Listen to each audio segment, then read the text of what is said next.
इधर ये सब लोग बैठे हुए हैं, मुझे बहुत अच्छा लग रहा है। अभी मोदी जी की बात कर रहे थे। मोदी जी 2014 से देश के प्रधानमंत्री हैं। पहली बार संसद में गए थे तो आप सब लोगों को पता ही है कि उन्होंने संसद के पैर छुए थे, तो लोगों को लगा कि वाकई में एक ढंग का आदमी देश को प्रधानमंत्री के रूप में मिल गया है। फिर उन्होंने 15 दिन बाद जाके लाल किले से भाषण दिया था।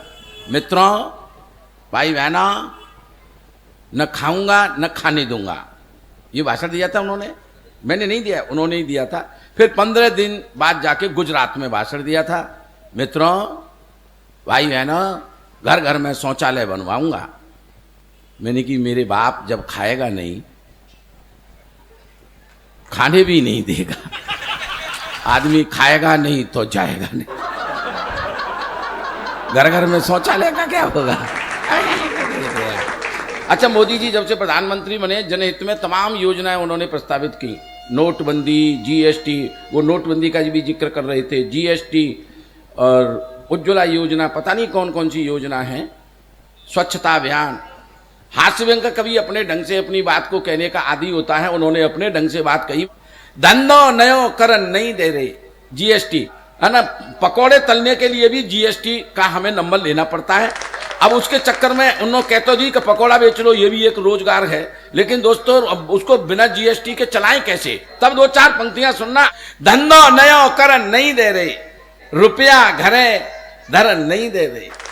धंधो नयो करन नहीं दे रहे, रुपया घरे धरन नहीं दे रहे। बहुत शानदार पंक्ति अग्रवाल साहब मैं आप तक पहुंचाता हूं। धंधो नयो करन नहीं दे रहे, रुपया घरे धरन नहीं दे रहे, शौचालय में पानी नहीं है और बाहर हमें करन नहीं दे रहे। धंधो नयो करन नहीं दे रहे, रुपया घरे धरन नहीं दे रहे, शौचालय में पानी नहीं है और बाहर हमें करन नहीं दे रहे। गैस सिलेंडर घर घर पहुंचे, गैस सिलेंडर घर घर पहुंचे और चूल्हा घरे जरन नहीं दे रहे। महंगी इतनी है ना, चूल्हा घरे और जरन नहीं दे रहे। फिर ताली रोकना कि जियो की सिम हाथ हाथ में, जियो जियो जियो जियो की सिम हाथ हाथ में और फिर हमें जियन नहीं दे रहे। उधर से तालियां कम आ रही हैं, इसका विरोधी दल बैठा हुआ है क्या, है ना। जियो की सिम हाथ हाथ में, फिर हमें जीवन नहीं दे रहे कि जबरन जीवन बीमा कर दो और मां ले लेके भाग दो। जबरन जीवन बीमा कर दो। भाई साहब, आपकी भी तालियां। जबरन जीवन बीमा कर दो, अब ढंगते हमें मरण नहीं दे रहे। धंधो नयो करन नहीं दे रहे, रुपया घरे धरन नहीं दे रहे, शौचालय में पानी नहीं है और बाहर हमें करन नहीं दे रहे। असल में हम लोग चाहते ये कि मोदी जी घर घर में आ जाएं। ये सरकार जो बैठी है, जिसको आज बीजेपी चला रही है, ये सरकार निकम्मी हो गई है। असल में ये सुविधाएं लोगों तक इंप्लीमेंट ठीक होकर के पहुंचने नहीं देती। अग्रवाल साहब, बात ठीक है तो जोरदार तालियां बजाइएगा।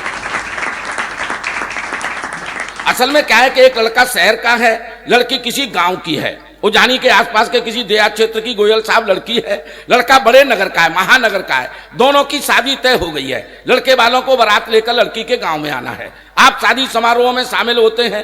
शादी किस तरह से होती है? बारात चढ़ती है, बरौट होता है, फिर शादी का हवन होता है, दूल्हा दुल्हन बैठा ले जाते हैं, दोनों तरफ से पंडित जी बैठा ले जाते हैं, शादी का हवन होता है, फेरे पड़ते हैं, ये सब होता है ना।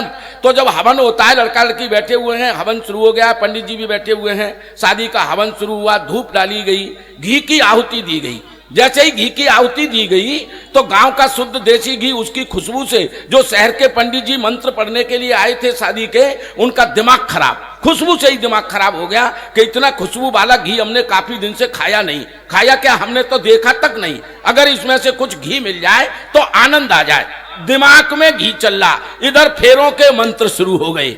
ओम गणपते गंतारम गजाननम यजामहे पोष्टे वारानम, घी छोरो घी छोरो घी छोरो। अब लड़की वाले पंडित जी थोड़ा सा ऊंचा सुने। आपने देखा होगा जो मंत्र लड़के वाले पंडित जी पढ़ेंगे वही मंत्र लड़की वाले पंडित जी पढ़ेंगे। लेकिन प्रॉब्लम यह है कि लड़की वाले पंडित जी थोड़ा ऊंचा सुनते हैं। वो छोरो का मतलब समझे चोरो, चुराओ। तो जो मंत्र लड़के वाले ने पढ़ा वही लड़की वाले पंडित जी शुरू हो गए। ओम गणपते गंधानम गजाननम यजामहे पोतेमारानम घी काये में चुराऊं कैसे चुराऊं। अब जेब में तो उसको चुराया नहीं जा सकता, तो लगे हाथ उन्होंने उपाय भी बता दिया।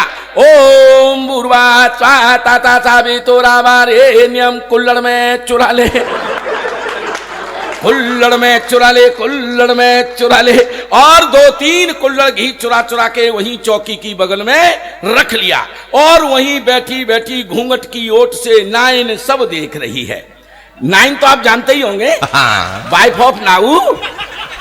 अंग्रेजी में समझो तो उसे समझो नेचुरल प्रेस रिपोर्टर, हिंदी में समझो तो उसे समझो प्राकृतिक पत्रकार। जो काम समाज में पत्रकार का होता है अग्रवाल साहब, वही शादी वाले घर में नाइन का होता है। ये अखबार वाले तो अपना अखबार निकाल लेते हैं। उस समय फेरों के समय पर जो गीत पढ़ा जाता है, उस नाइन ने उसको रागात्मक अखबार समझ करके निकाला। और आपकी समझ में आ जाएगी कि सेटिंग यहीं से शुरू हुई हो। मेरी पहली बमरिया रे के पंडित मिल के घी चोरे, मेरी पहली बमरिया रे के पंडित मिल के घी चोर। आप पंडितों का दिमाग खराब। ओ मंत्र है शांति रापा शांति शांति रेवा चंद्रमा शांति सूर्य शांति वनस्पति है शांति औषधि है शांति।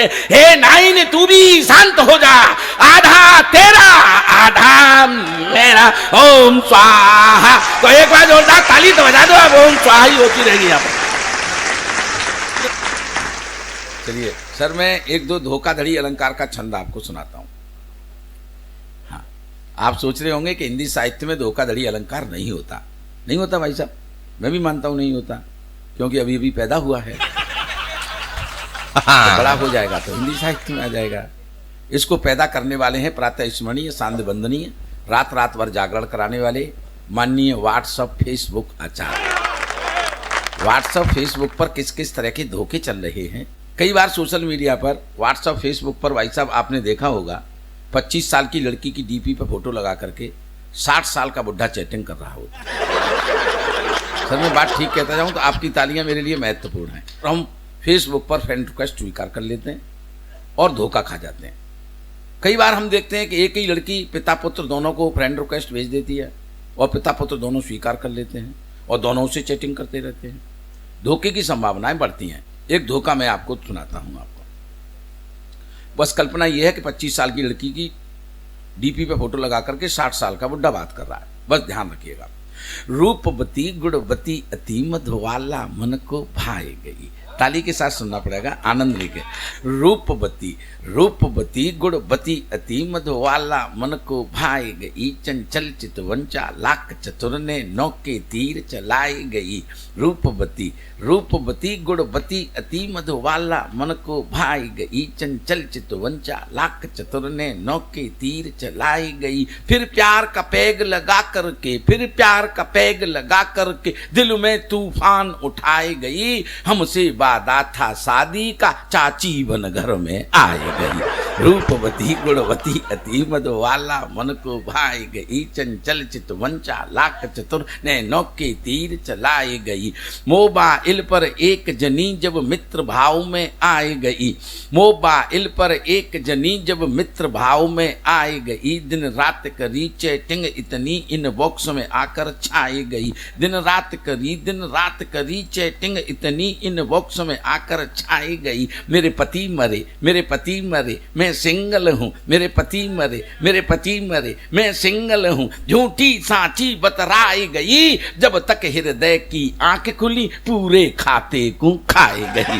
रूपवती रूपवती गुणवती अति मधुवाला मन को भाई गई। चंचल चितवंचा लाख चतुर ने नौके तीर चलाई गई। गुप्ता जी, अक्सर होता क्या है, हम फर्जी आईडी से जो है फेसबुक को संचालित करते रहते हैं। पिछले दिनों मेरे बेटे ने मुझे अग्रवाल साहब एक सूचना दी कि पापा मैंने फेसबुक पर 5 फर्जी आईडी बना रखी हैं। तो मैंने उसको डांटते हुए कहा, निकम्मे तू ये सूचना मुझे क्यों दे रहा है कि तूने फेसबुक पर 5 फर्जी आईडी बना रखी हैं। तो बड़ा मुस्कुरा कर कहने लगा कि ये सूचना मैं आपको इसलिए दे रहा हूं कि जिस पिंकी नाम की लड़की से तुम पिछले 6 महीने से चैटिंग कर रहे हो वो मेरी ही फर्जी आईडी है। तो आप मतलब बात करते समय ये ध्यान रखें कि आप चैटिंग किससे कर रहे हैं। एक छंद और सुनिएगा। चैटिंग करते रहे रात दिन बनान कोई काम, मोबाइल को चला चला कर खर्च दिए सब दाम।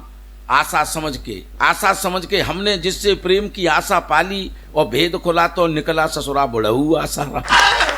तो मतलब होता क्या है, ये धोखे हैं जो फेसबुक और व्हाट्सएप पर चल रहे हैं। एक छंद और सुनिएगा, इस तरह के धोखे भी आपको मिलेंगे।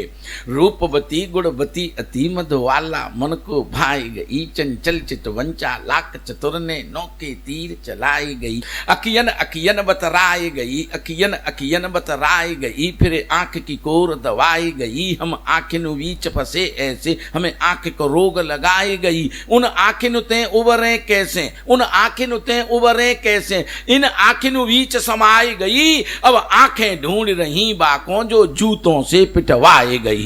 रूपवती गुणवती अति मधुवाला, मन को भाई गई चंचल चितवंचा, लाख चतुर ने नौके तीर चलाई गई।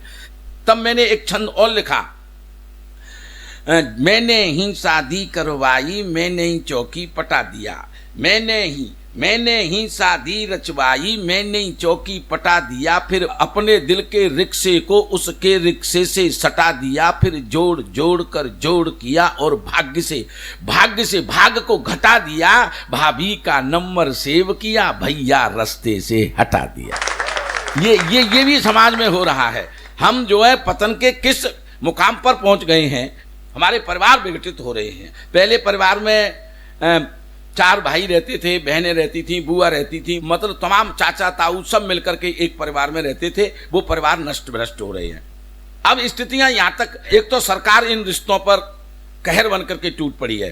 परिवार नियोजन ने हमारे 3-4 रिश्ते तो बिल्कुल खत्म कर दिए। हमारे दो के चक्कर में ताऊ का रिश्ता खत्म, चाचा का रिश्ता खत्म, मौसा का रिश्ता खत्म। बची कुची इस महंगाई ने ऐसी तैसी कर दी। सर मैं बता रहा हूं सर आपको, बची कुची महंगाई ने ऐसी तैसी कर दी। हम अपने रिश्तेदारों को भी अब 1-2 दिन से ज्यादा झेलने की ताकत में नहीं रह गई। पहले हम ये सोचते थे कि हमारे घर में कोई मेहमान आ जाए तो हम रोटी खा लें। 2 लोगों के बीच में खाना खाएं तो अच्छा लगता है, ज्यादा रोटी खप जाती हैं। सर मैं ठीक कह रहा हूं ना? पहले ये सोचते थे कोई मेहमान आए, कोई रिश्तेदार आए, कोई मित्र आए तो हम रोटी खाएं। और अब हम ये सोचने लगे हैं कि ये हमारा रिश्तेदार चला जाए तो हम रोटी खाएं। सर ये जो है हम, ये महंगाई ने हमको यहाँ ला करके खड़ा कर दिया। बाबूजी ईमानदारी से बताना, जब कोरोना चला गया देश में, जब आ रहा था तो लोग ये सोच रहे थे कि सबसे ज़्यादा नुकसान हिंदुस्तान का होगा, क्योंकि हमारी सरकार तैयार नहीं थी किसी भी प्रकार से, ठीक है ना। और दवाई कोई थी नहीं। दवाई तो कोरोना की आज भी नहीं है। जो सरकार ने वैक्सीन लगवाई है बाबूजी, जो वैक्सीन लगवाई है वो केवल इम्यूनिटी पावर बढ़ाने की दवा है, न कि कोरोना की कोई दवा। फिर आखिर कोरोना से हम ठीक कैसे हो गए? सर मैं बता रहा हूं ठीक क्यों हुए हम। लॉकडाउन में भी हम भारत के लोग हैं, हमारा मनोबल कभी डाउन नहीं होता। लॉकडाउन में भी केवल हम लॉक हुए थे, डाउन नहीं हुए थे। है ना? हम केवल लॉकडाउन में केवल लॉक हुए थे, डाउन नहीं हुए थे। सर मैं प्रूव करता हूं, संबंध हमारे औषधि का काम करते हैं अग्रवाल साहब, अगर आप उनको ठीक से निभाना जानते हैं। बिल्कुल औषधि का काम करते हैं। इसलिए हमारे भारतीय परिवेश में हमारे ऋषि मुनियों ने ये संस्कृति बनाई, ये संस्कार बनाए कि आपके घर में कोई बीमार है या कोई कैजुअलिटी हो जाती है तो तमाम परिवार के रिश्तेदार लोग मिलने जुलने के लिए आते हैं, क्योंकि वो हमें ढांढस बना करके हमारे अंदर साहस पैदा करते हैं और वही हमारी इम्यूनिटी पावर होती है। इसलिए कोरोना काल में आप अपने कलेजे पे हाथ रख के बताइएगा, ऐसा कौन सा दिन जा रहा था जिस दिन हमारे रिश्तेदारों का या हमारे जो हमसे प्रेम करते हैं उनके फोन नहीं आ रहे थे। भाई साहब बच्चों को संभाल के रखना, ये करना वो करना, कोरोना से बचे रहना, यही संदेश हमें शायद बचाव का कारण बन रहे थे। वरना सरकार की तो हम कहाँ मानते हैं। अगर सरकार की मान रहे होते तो हमारा देश बहुत ऊंचे पायदान पर पहुंच गया होता। ये रिश्तेदारी है। ये प्रूफ मुझे तब हुआ सर, बिल्कुल ठाके के रूप में मैं बात कहता हूं। ये प्रूफ तब हुआ जब मेरे ताऊजी बीमार हो गए। 80-85 साल की उम्र में आईसीयू में भर्ती कराने पड़े, इतने बीमार हो गए। सब रिश्तेदार उनको देखने के लिए आए, सब अड़ोसी पड़ोसी सब देख रहे थे, लेकिन ताऊ ठीक नहीं हो रहे थे। सबसे बाद में हमारी छोटी मौसी आई। अस्पताल के गेट पे आके हमारी मौसी ने जैसे ही कहा, जीजा ओ जीजा, तो हमारे ताऊ वाइब्रेशन मोड पे है। जीजा ओ जीजा को सीमा आ गई है का? हाँ जीजा मैं आई हूँ, होली नहीं खेलोगे? हाँ भाई आखिरी होली खेल ले, आजा। तो मौसी ने थोड़ा सा गुलाल मंगाओ, गुलाल लेके ताऊ के जा गाल पे वा गाल पे माथे पे लगा के ताऊ भूतरा बनाए दे। फिर ताऊ ने कप कपाते हाथन थे, अब सर ताऊ ने कप कपाते हाथन थे, थोड़ा सा गुलाल उठाओ, हाथ गाल तक पहुंचो या नहीं पहुंचो, गुलाल गाल पे लगो या नहीं लगो, ये तो पता नहीं चलो, लेकिन जिस समाचार हमारे पूरे मोहल्ला में लीक है, हमारो ताऊ भाई दिनाते ठीक है। आप समझ गए? ये जो है औषधि का काम करते हैं हमारे रिश्ते। इन रिश्तों को बचाई रखिएगा। इसी संदेश के साथ मैं अपनी वाणी को विराम देना चाहता हूं, क्योंकि समय अधिक हो गया है। मैं अंत में ये 2 पंक्तियां और कहना चाहता हूं कि मेरे हाथ में सिर्फ इसलिए कोई दुखी रेखा नहीं है, मेरे हाथ में सिर्फ इसलिए कोई दुखी रेखा नहीं है, माता पिता के अलावा मैंने किसी भगवान को देखा नहीं। और मैं बहुत बहुत धनसुख भैया आपको बहुत बहुत प्रणाम करता हूं।